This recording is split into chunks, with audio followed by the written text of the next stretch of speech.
And I'm aware that the video recording may not have been as clear to everyone, and especially those that are online with us today.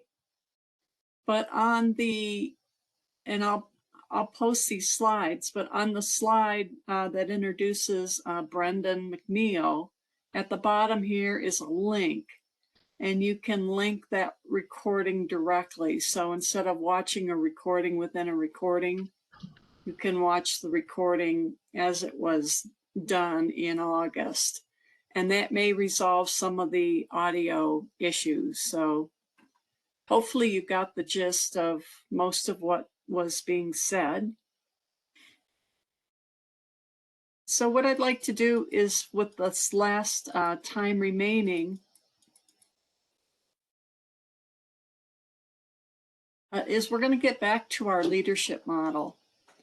And last week we started with the third step, which are leadership tools that can help you maintain or establish a safety conscious work environment, or employees in a work area that are in the learning loop, as we talked about last week.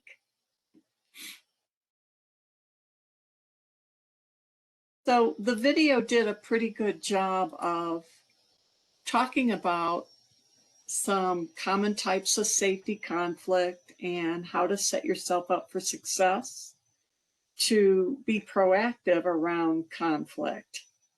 And what I'd like to spend the rest of the time in today's class is really looking at a model that will not only help you better become aware of your preferred style in dealing with conflict, but what are some ways that you could potentially adapt it to the various situations that you may come across. And we will practice a tool called FRIAs next time, because we don't have time to go through all that today. So the reason I like to spend so much time on conflict is it's the #1 need in terms of looking at your leadership assessments. And not that it was the lowest of the lowest score, but it was, I mean, in terms of, it wasn't all 5s across the board. There was a lot of variation in some of the feedback from this class on that particular item. So I'm making the assumption that might be an important need for this group. Okay, so Brendan talked about various levels of conflict, and he gave us a good example of conflict and war, open disagreement. There was a lot of discussion around just maybe some lower levels of conflict, but the primary purpose of this is Brendan also talked about triggers. And the sooner you become aware of, not only a realized conflict, but a potential one, the more opportunities you have to try to either prevent it or resolve it quickly. So before I move on with the slide, what do you experience on a day-to-day basis in your areas? Kind of what's the level of conflict that you most identify with within your current position?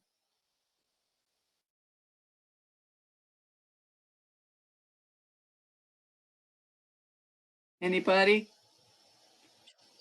This is Brian here. I would say certain procedures that conflict with another procedure when it comes to tasks. So that is what causes confusion, and then that confusion causes what? Well, I like to sometimes use I have kids. as Sir Tombenhat would say from Thomas the Train, it causes confusion and delay.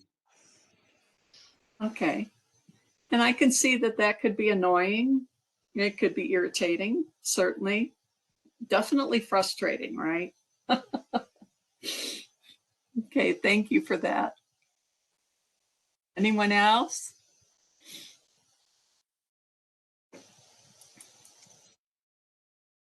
Well, interestingly enough, I did some research around, you know, when and where does conflict occur most often? And here's what I found out from a report from an organization called CPP Global. And not surprising, and this relates to some of the discussions that occurred on the video, is that about half of the conflict is from personality clashes. And you can see 49% up there. It's almost half. And so that becomes, you know, just dealing with people and their varieties of communication styles, their conflict styles, their priorities, and, you know, everything that makes us different. And then the other thing I'd like to say about that too, as organizations are increasing their diversity, and somebody brought up the example of generational differences. I mean, we've got all these, you know, different kinds of changes going on within our organizations. And I think that just, you know, if it can increase the amount of conflict. I mean, I think there are certain benefits that come with the diversity, but also one of the not so great benefits is it can cause, you know, some conflict. The other thing that I found out is about a third of all conflict in the workplace is caused by what I would call organizational issues. So this is poor communication, resource allocation, and workload. So these are all things that are set, you know, kind of either at the upper levels or within getting the organizational mission completed. And the last thing I found out that was really interesting to me is that personnel who are not involved in implementation, and I'm talking typically about higher levels of the organization that do a lot of strategic planning, but aren't necessarily involved in the day-to-day, they do not experience the amount of conflict that happens at the front line. And so you folks are kind of, you know, you're getting hit by the implementation of getting things done and the stress of, you know, the pressure of meeting these deadlines. You're getting hit with the diversity, and you're getting hit with a lot of the organizational issues. So it certainly becomes a big challenge.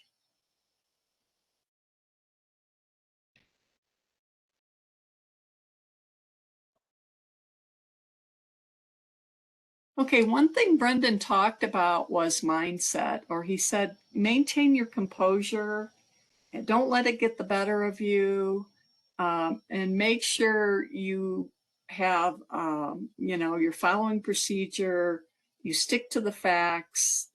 And this is what this slide talks a little bit about. So if you have a mindset on discovery, or if you're looking at a situation as a means of generating new possibilities or opportunities, kind of like a problem-solving approach. And if you're looking for a win-win, this is going to fare better for you and your ability to manage that conflict than if you have a damage mindset. And the damage mindset is a mindset that remains closed. It's more of a lose-lose mentality. And a damage mindset escalates the conflict versus, you know, trying to resolve it effectively.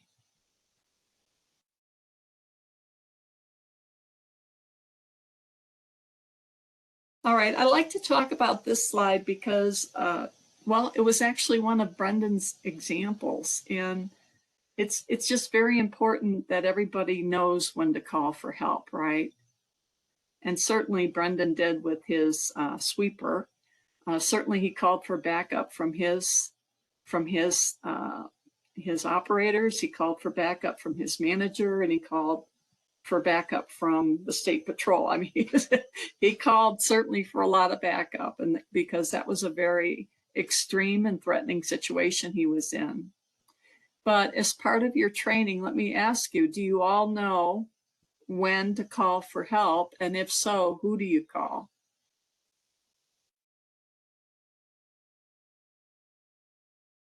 Do you like call for backup from another supervisor or from your boss? How generally for the higher levels of conflict, what resources do you have available to you? In our department, we have security up front, our boss. Oftentimes coworkers would step in and help if we had issues immediately needing addressing. Okay. For the safety department, at least our supervisor is very good at responding when asked questions, even if he's off-site. So we're pretty lucky that he makes himself available. Okay, good. Yeah, I think just having someone there, it's more of a check on yourself, and just to make sure that you're doing what you need to do in a stressful situation. Okay, so I think we all have a pretty good grasp of what are the costs of unresolved conflict and the benefits of resolving conflict. I mean, I don't think anybody would disagree with that we shouldn't be resolving conflict. So, before we can really address the ways that we should resolve conflict, I mean, we first need to assess how we approach it. And so this model, it's from Thomas Kilman, and it says that we all handle conflict differently.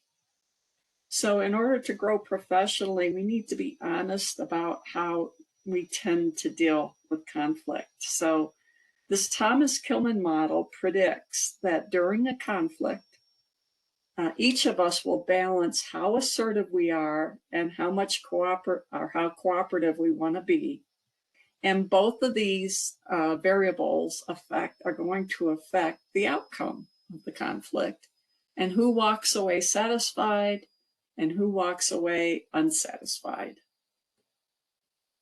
So before the class started this morning, I did check on your pre-work, and you all were able to complete the questionnaire. And I will say we have pretty much everybody that scored with their preferred style along each of these 5 areas. So we have a really good mix in the class. It's not like we all have, everybody's a fox, kind of everybody, we have 1 or 2 in each of these categories. And so what I wanted to do is just show you a video. And if this doesn't play, so that you can see it, Jack, I'm going to try to play it here from the screen. And if that doesn't work, Jackie, let me know.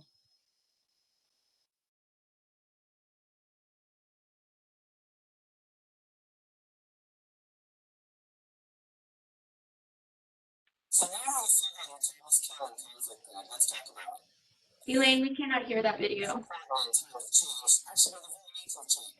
So is that not showing well? We can't hear it at all. Okay, well here, I will send you the link. Hold on.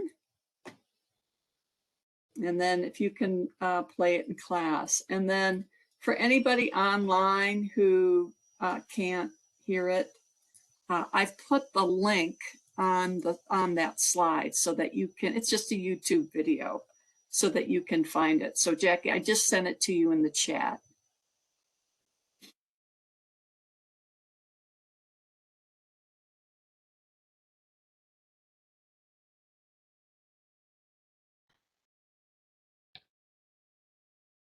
I've been getting paid $1,000 a month, if not more, just from this app on my phone.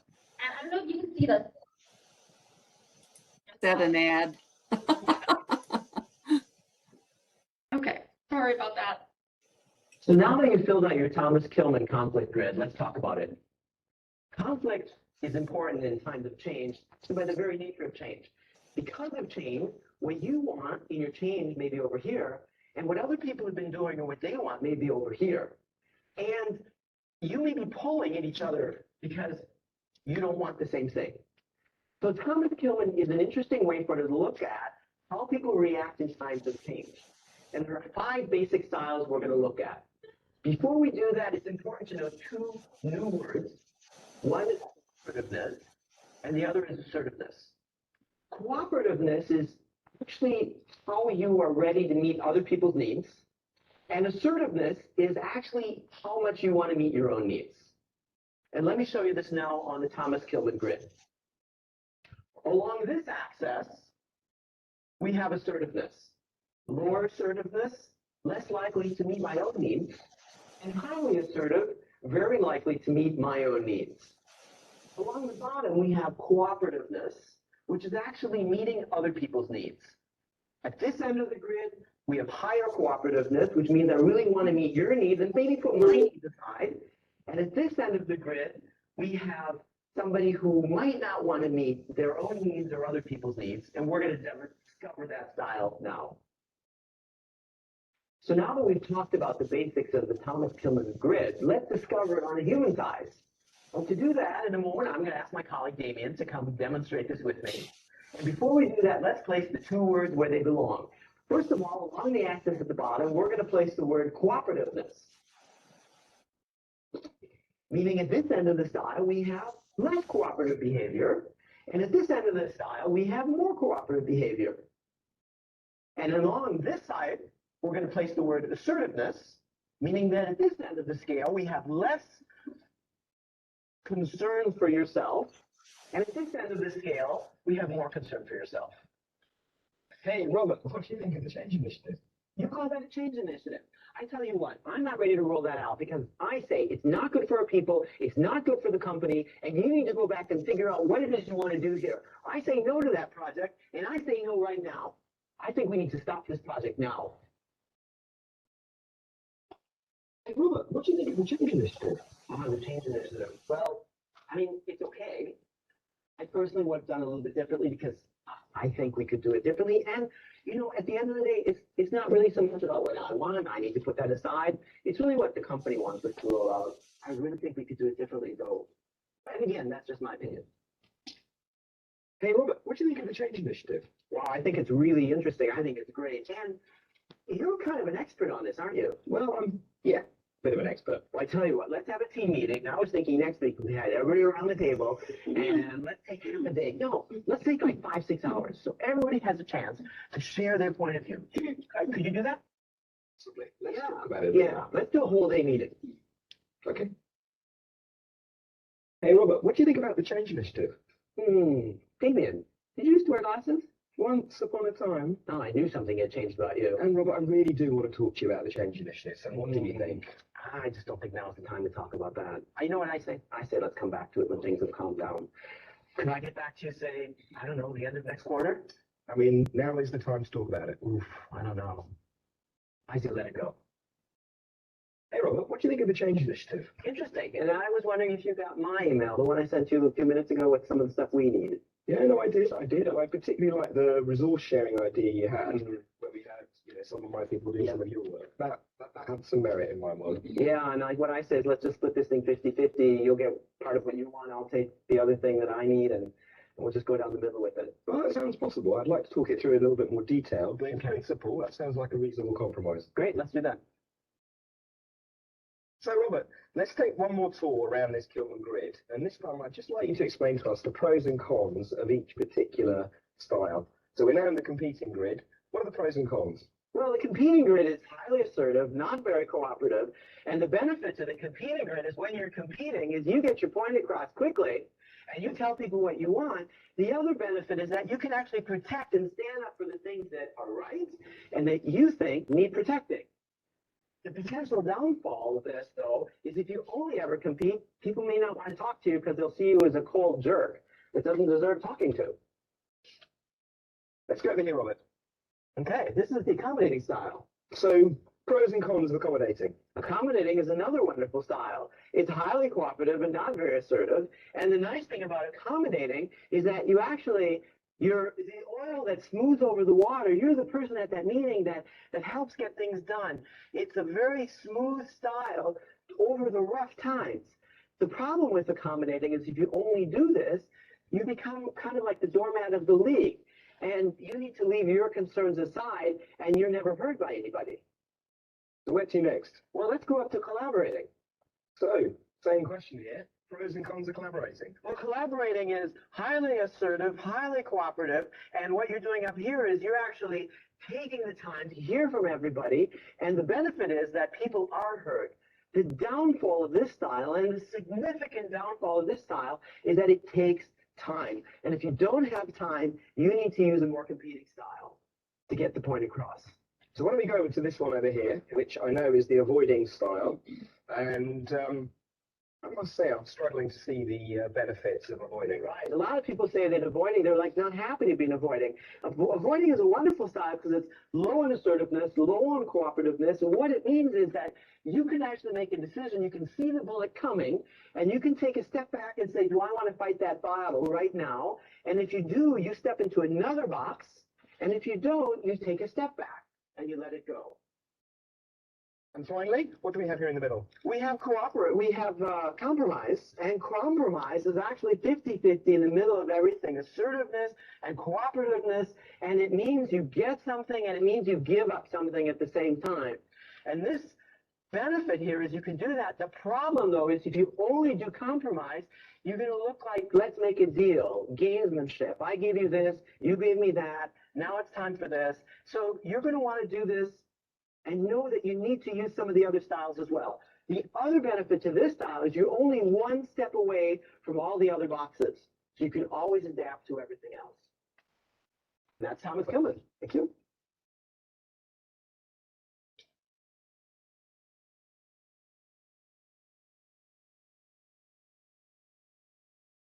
Okay, so did you guys recognize yourselves in terms of these boxes on your style of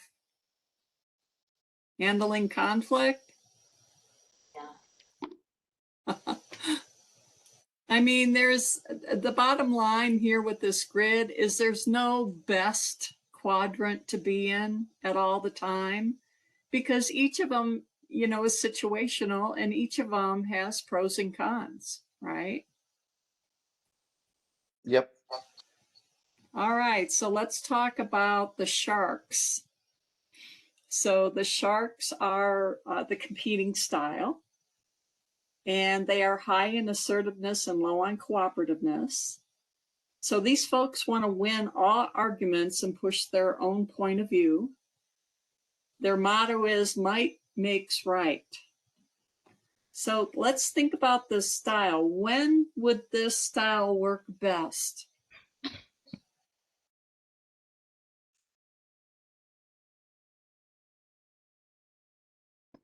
I'd probably say in a situation that is a high pressure situation.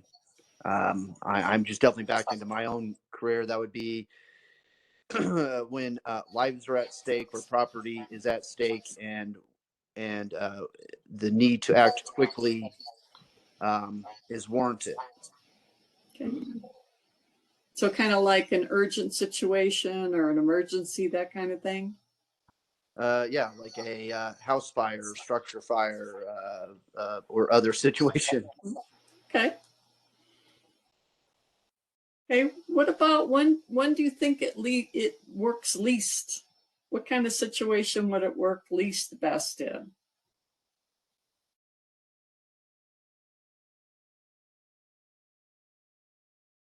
If you're working with or dealing with another person who has the same competing attitude, you guys aren't going to get anywhere.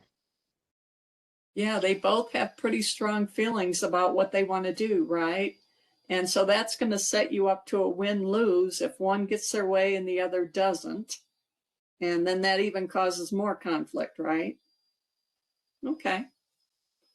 Okay, good. Let's go to the next one. So the next, there we go.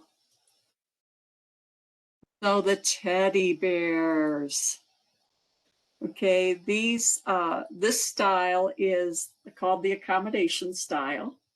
They're high in cooperativeness, but low in assertiveness. So this behavior, this style demonstrates kind of self-sacrificing. They're very generous, yielding to others' point of view. Their motto is, "I'll kill you with kindness." So when do you think this? Oh, yeah, Jackie. It's me. Oh, okay. Well, when does this style work best?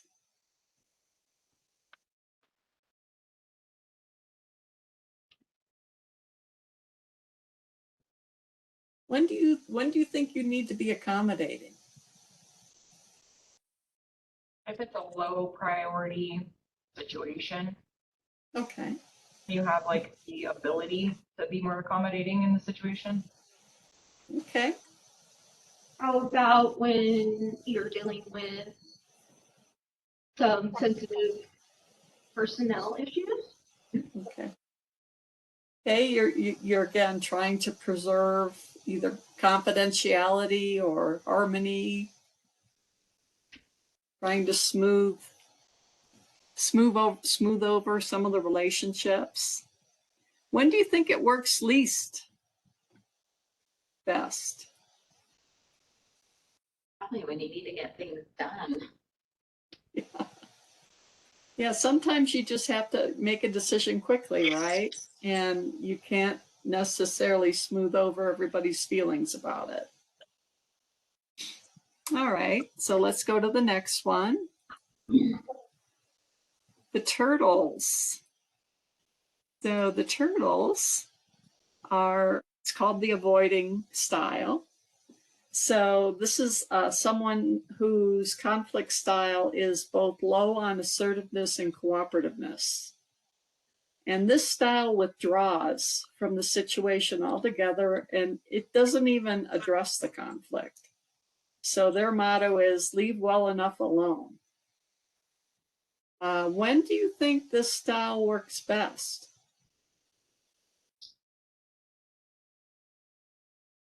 Maybe when somebody's upset and you need to be more of the listener instead of the initiator. Okay. So somebody that you're trying to, so say that a different way. So if you have conflict going on in the office and somebody needs just a ear to listen instead of somebody who needs somebody to do something about it. Because oftentimes people will come in and say, "Oh, I'm so mad about this, this, and this." But if you are the turtle and you're just listening and you're avoiding that conflict, you're not really doing anything about it, but you're just listening. Okay. So you're kind of letting the situation vent itself, maybe letting some folks cool down, you know, kind of that kind of thing. Okay. What about, when do you think the style works least best? I think it works least when you have a bunch of conflict within your office and everybody's in constant conflict because you're not resolving anything ever. Nothing gets taken care of. Yeah. Then you have, frustrations that boil over, you have people that don't want to do their jobs because they feel like they're really not being heard. Nothing's getting done. Nothing's changing. Okay, so yeah, I mean, I think one of the reasons people do tend to shift into the avoiding style is there's little chance that, they're going to get their own way, right? I mean, it is what it is. The powers that be come in and say, you shall do it. You should do it now. You should do it this way, right? And I think too, a big disadvantage with this style is I mean, it could be something really important to you, and you know, you may not get what you want. If it's something really important to you and you don't, you know, stand up for that, then, you know, you can't expect people to read your minds and know what you want. Okay. So I think this style, I've seen this style in a lot of organizations that are very compliance oriented. And again, that's that you have to do it this way. You have to follow the procedures. You have to, it kind of almost reinforces people to kind of go there because they don't think what they have to say will be heard or taken seriously. And, you know, I'm not saying that that is necessarily your organization, but I do see where, you know, the compliance aspect would be kind of a reinforcement to this type of style. All right, let's take a look at the collaborating style. And the collaborating style is high on both assertiveness and cooperativeness. So this style tends to try to satisfy both sides. It shares information. It's open to creative ideas.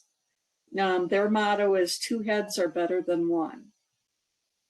So when would you think this style would work best?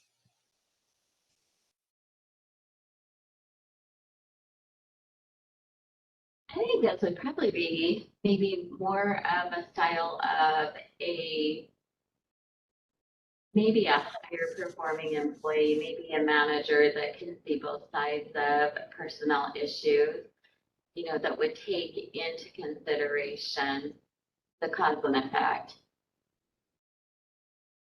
Okay, so it could be, you know, a complex issue. Maybe there's a lot of information that's needed, you know, and you have to kind of sort through the layers. I can certainly see that. What about, when do you think it would work least best? What was one of the big disadvantages the video said was with this style? Time. Time. You know, if you want to collect all this information and get the story from all sides, I mean, that's just going to take a lot of time. And sometimes you don't have, you know, you don't have that. And then the last style that we'll look at is the Fox, or the compromisers. This class had actually quite a few that scored high in this particular style. And this is best described as trying to seek the middle ground. So this style wants to find mutually acceptable solutions, and they're willing to exchange concessions to resolve conflict. For example, they will give up something if the other party gives up something. So the motto with this style is, let's split the difference. So when do you think this style works best? I think it kind of works the best all the way around because you're right in the middle to where you can pull in other aspects, you know, of each and every of the different squares. Yeah. You can see things from all points of view. So you can go high or you could go low. But sitting in the middle is a little bit, I think personally, just that's what I scored. I can see things from all points, but I can also get things done in a quicker manner too. It's probably the most versatile of all the styles because of what you just said.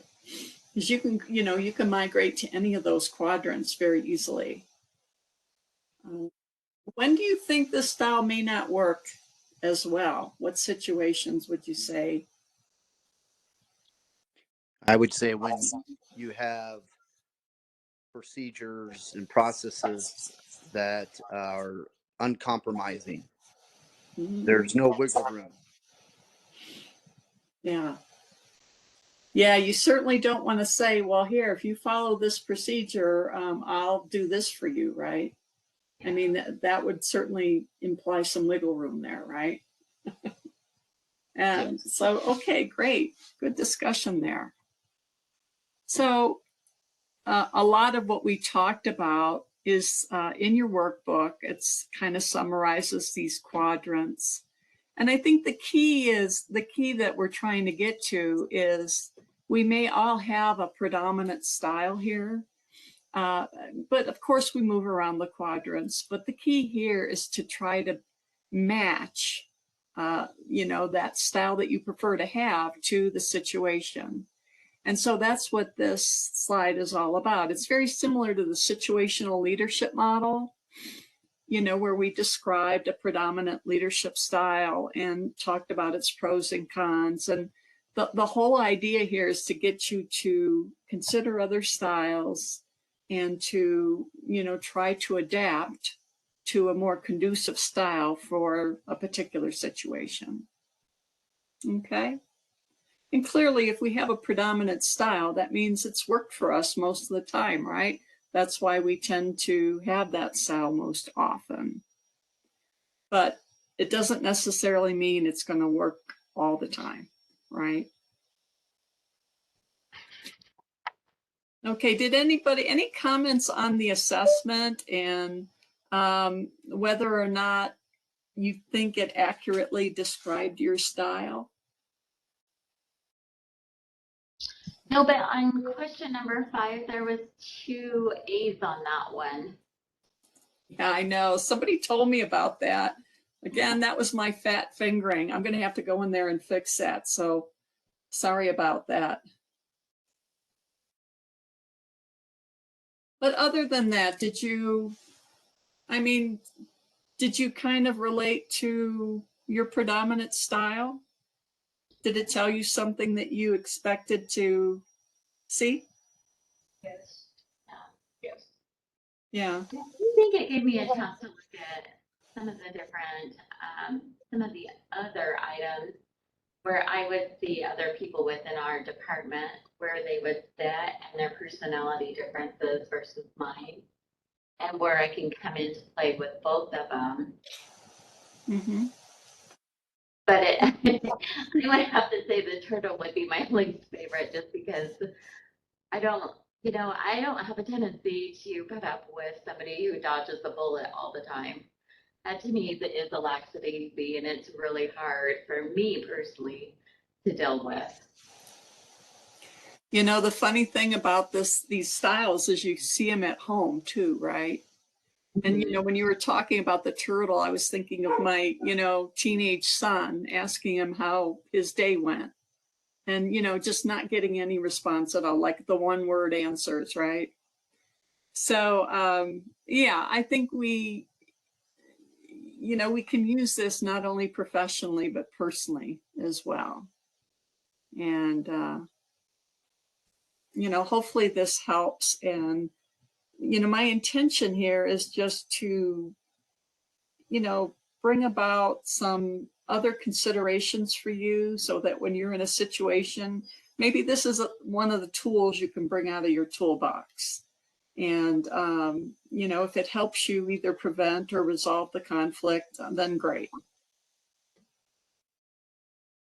All right, so we have about 12 minutes left in class. So why don't we take 10 minutes, go to page 8 of your workbook, and one of your assignments for this week is to complete the conflict worksheet.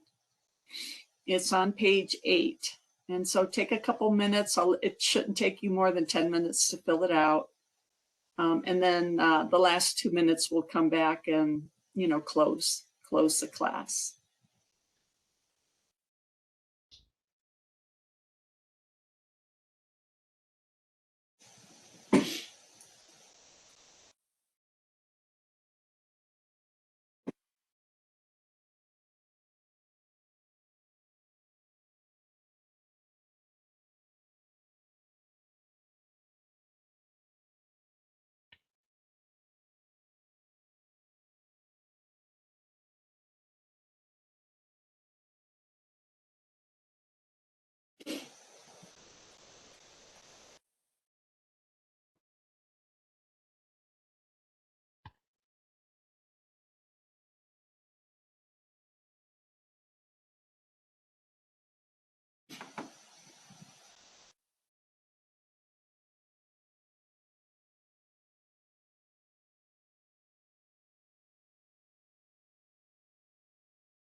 So, how's everyone doing on their worksheet? Are you wrapping it up? You made a dent in it?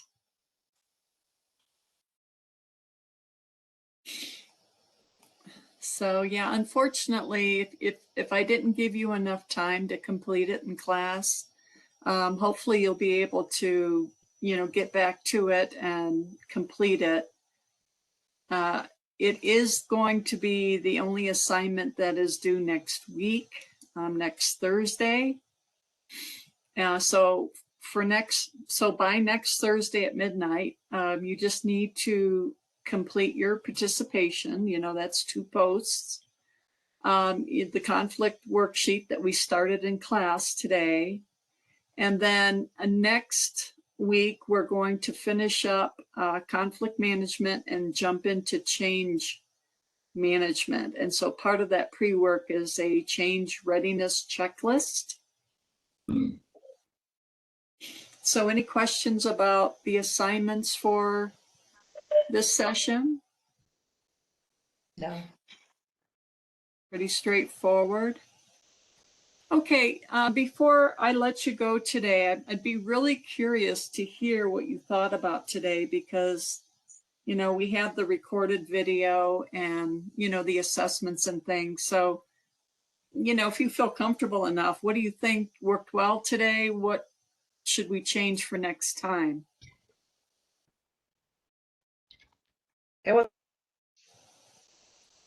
hard for me to follow recording at the beginning of class. I definitely like the second part of class where we're a little bit more interactive with each other. Yeah. Yeah, Okay. interesting talk, and everything that he went over was really interesting, and I liked all of his real life stories and scenarios, but their group sounded a little bit more confrontational than ours, and I think we probably would have had different conversations about that. Yeah. Yeah.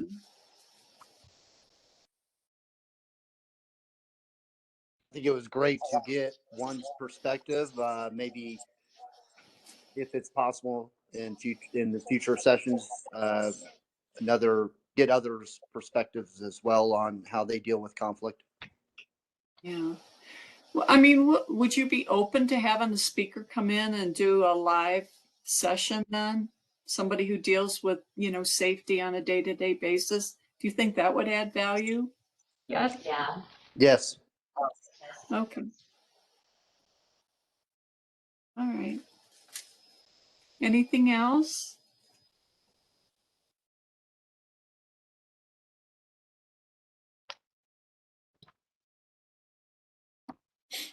Okay. Well, thanks for hanging in there today through, some of the audio and recording issues. I appreciate that. This is the only class that we're going to do that with. So so next week and then the 5th session will all be, very like just with this group. I don't have any speakers scheduled to come in for the remaining sessions. So, all right. Well, listen, if you guys have any questions, feel free to let me know. I'm happy to answer them, but have a good week. And I will talk to you all next Friday. Thank you. Thank you. Have a Thank good you. one. Have a good Yeah. weekend. You too. Bye-bye.